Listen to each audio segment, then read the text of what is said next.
जगन्नाथ जी की माया। भगवान का दिया हुआ कभी बेकार नहीं होता।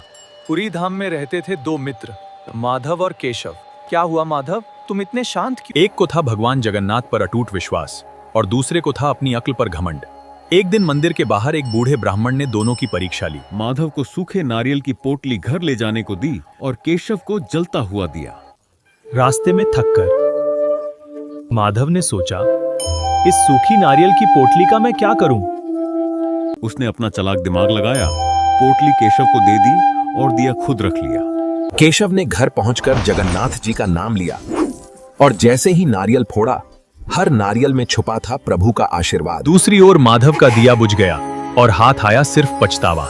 तब समझ आया, भगवान जगन्नाथ का उपहार कभी साधारण नहीं होता। माधव सब समझ गया था कि जिसने भगवान पर भरोसा किया उसके हाथ कभी खाली नहीं रहे। श्रद्धा हो तो सूखी पोटली भी प्रसाद बन जाती है। जगन्नाथ जी का कड़ा। क्या आपने कभी सोचा है कि भगवान खुद रात में मंदिर छोड़कर सड़कों पर निकल आते हों? उसी रात एक श्याम वर्ण का सुंदर बालक आया, बड़ी गोल आंखें, और माँ कहकर एक माला मांग ली। उस बालक के पास पैसे नहीं थे, फिर उसने अपने हाथ का कड़ा उतार कर दे दिया। उस फूल वाली ने माना भी किया, फिर भी उसने दे दिया। अगली सुबह मंदिर के कपाट खुले और सब स्तब्ध रह गए।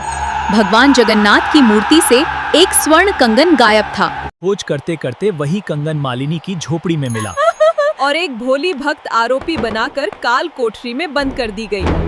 उस रात राजा ने एक दिव्य स्वप्न देखा।